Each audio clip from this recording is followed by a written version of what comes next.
ബീഹാർ മുഖ്യമന്ത്രിയായി ബിജെപി നേതാവ് സമ്രാട് ചൗധരി നാളെ സത്യപ്രതിജ്ഞ ചെയ്യും. സമ്രാട് ചൗധരി ഗവർണറെ കണ്ട് സർക്കാർ രൂപീകരിക്കാൻ അവകാശം ഉന്നയിച്ചു.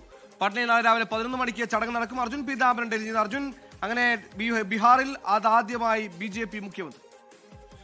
സുഹേൽ, അല്പം മുൻപാണ് പട്നയിലെ ലോക് ഭവനിൽ സമ്രാട് ചൗധരി എത്തുകയും അതുപോലെ തന്നെ സർക്കാർ രൂപീകരിക്കാനുള്ള അവകാശവാദം ഉന്നയിക്കുകയും ചെയ്തത്. അവകാശവാദം ഇപ്പോൾ ഗവർണർ അംഗീകരിച്ചിട്ടുണ്ട്. നാളെ രാവിലെ 11 മണിക്ക് സർക്കാർ രൂപീകരിക്കാൻ വേണ്ടി ഗവർണർ ലഫ്റ്റനന്റ് ജനറൽ സയ്യിദ് അത്ത ഹസ്നൈൻ സമ്രാട് ചൗധരിയെ ക്ഷണിച്ചിരിക്കുകയാണ്. നാളെ രാവിലെ 11 മണിക്ക് പട്നയിൽ വെച്ച് ഈ ചടങ്ങ് നടക്കുമെന്നുള്ള കാര്യം ബിജെപിയും NDA ക്യാമ്പുകളും ഔദ്യോഗികമായി സ്ഥിരീകരിക്കുകയോട് ചെയ്യുന്നുണ്ട്. ഇവരിൽ ഏറ്റവും കൂടുതൽ ആകാംക്ഷയുള്ളത് സമ്രാട് ചൗധരിക്ക് പുറമെ, അതായത് മുഖ്യമന്ത്രിക്ക് പുറമെ മറ്റേതെങ്കിലും പുതുമുഖങ്ങൾ ഈ മന്ത്രിസഭയിൽ ഉണ്ടാകുമോ എന്നുള്ള കാര്യമാണ്. പ്രത്യേകിച്ചും 2 ഉപമുഖ്യമന്ത്രിമാർ JDUവിൽ നിന്നും ഉണ്ടാകുമെന്നുള്ള സൂചനകൾ ഇന്ന് നടന്ന NDA പാർലമെന്ററി പാർട്ടി യോഗത്തിൽ ഉണ്ടായിരുന്നു. അങ്ങനെയാണെങ്കിൽ നിതീഷ് കുമാറിന്റെ മകൻ നിശാന്ത് കുമാർ ഒരുപക്ഷെ ഉപമുഖ്യമന്ത്രിയെ നാളെ സത്യപ്രതിജ്ഞ ചെയ്തേക്കാനുള്ള സാധ്യതയുണ്ട്. അത്തരത്തിലുള്ള ആകാംക്ഷകൾ കൂടി എന്തായാലും ഈ ഒരു മണിക്കൂറിൽ നിലനിൽക്കുന്നു. എന്തായാലും നാളെ രാവിലെ 11 മണിക്ക് ബീഹാറിൽ ആദ്യമായി ഒരു BJP മുഖ്യമന്ത്രി സത്യപ്രതിജ്ഞ ചെയ്ത് അധികാരം ഏറ്റെടുക്കാൻ പോകുന്നു. നിതീഷ് കുമാറിന്റെ പകരക്കാരനായി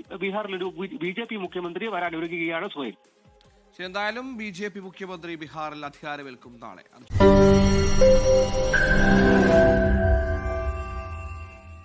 ലോകത്തെവിടെയായാലും ഏത് സമയത്തും 24 വാർത്തകളും ഓഗ്മെന്റഡ് റിയാലിറ്റി പാക്കേജുകളും എക്സ്പ്ലെയിനറുകളും വിശദമായി കാണാൻ ഞങ്ങളുടെ YouTube ചാനൽ നിങ്ങൾക്ക് സബ്സ്ക്രൈബ് ചെയ്യാം.